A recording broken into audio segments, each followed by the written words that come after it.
एक समय था जब उत्तर प्रदेश का नाम सुनते ही लोगों के मन में क्या आता था? शायद डर, अपराध और एक ठहरा हुआ विकास। शाम होते ही बाजार बंद हो जाते थे और लोग घरों से निकलने में डरते थे। लेकिन आज जब हम उत्तर प्रदेश की बात करते हैं तो एक नई तस्वीर उभरती है, एक बदलते हुए, बढ़ते हुए और सुरक्षित प्रदेश की तस्वीर। ये बदलाव रातों रात नहीं हुआ, इसके पीछे हैं कुछ बड़े और कड़े फैसले जिन्होंने प्रदेश की पूरी कहानी ही बदल दी।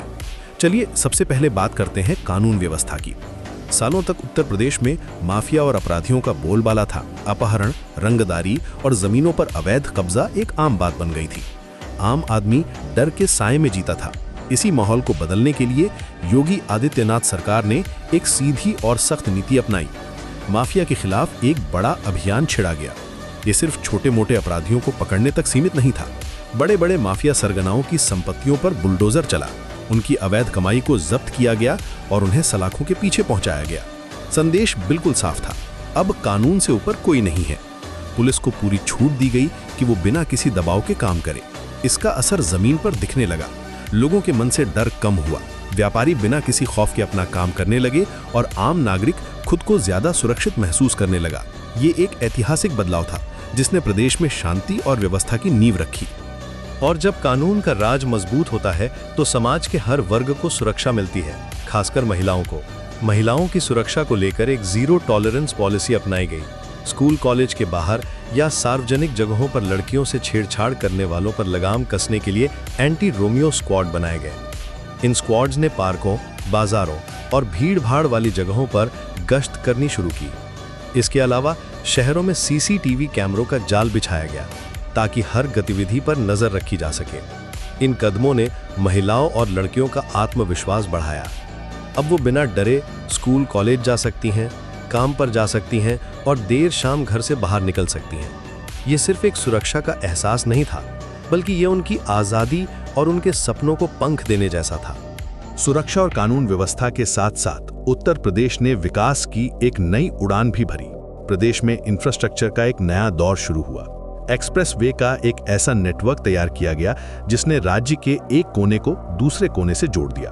पूर्वांचल एक्सप्रेसवे, बुंदेलखंड एक्सप्रेसवे और गंगा एक्सप्रेसवे जैसे प्रोजेक्ट्स ने न सिर्फ यात्रा के समय को कम किया, बल्कि ये विकास के नए गलियारे भी बने। इन एक्सप्रेसवे के किनारे नए औद्योगिक केंद्र विकसित हो रहे हैं। इसके अलावा हवाई अड्डों का भी तेजी से विस्तार हुआ।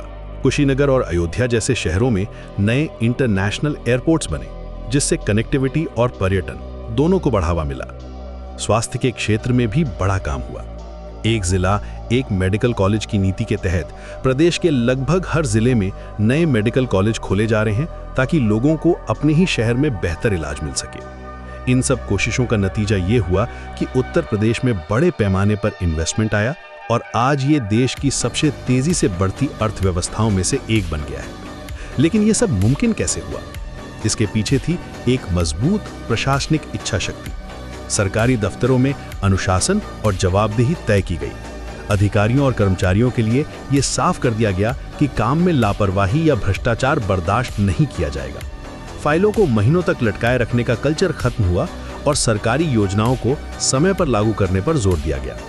हर स्तर पर अकाउंटेबिलिटी फिक्स की गई, जिससे सरकारी मशीनरी ज्यादा कुशलता से काम करने लगी। इसका सीधा फायदा आम जनता को मिला, जिन्हें सरकारी सेवाओं के लिए अब भटकना नहीं पड़ता। विकास की इस नई कहानी के साथ साथ उत्तर प्रदेश ने अपनी सांस्कृतिक और आध्यात्मिक पहचान को भी एक नई ऊंचाई दी। भारत की सांस्कृतिक विरासत का सम्मान और संरक्षण सरकार की प्राथमिकता में रहा। अयोध्या में भव्य राम मंदिर का निर्माण, काशी विश्वनाथ कॉरिडोर का विकास और मथुरा वृंदावन का कायाकल्प, ये सब इसी सोच का हिस्सा है। इन प्रयासों से न सिर्फ हमारी आस्था के केंद्रों को एक नई पहचान मिली, बल्कि इससे धार्मिक पर्यटन को भी जबरदस्त बढ़ावा मिला। आज देश विदेश से लाखों श्रद्धालु इन जगहों पर आ रहे हैं, जिससे स्थानीय स्तर पर रोजगार के नए अवसर भी पैदा हो रहे हैं। ये दिखाता है कि विकास और विरासत दोनों एक साथ चल सकते हैं। संक्षेप में कहें तो पिछले कुछ सालों में उत्तर प्रदेश ने एक लंबा सफर तय किया है। माफिया राज के डर से लेकर एक सुरक्षित और विकसित प्रदेश बनने तक की ये यात्रा कुछ साहसिक और दूरदर्शी फैसलों का नतीजा है। ये एक ऐसे नए उत्तर प्रदेश की कहानी है जो अब अपने पूरी क्षमता के साथ देश के विकास में अपना योगदान दे रहा है।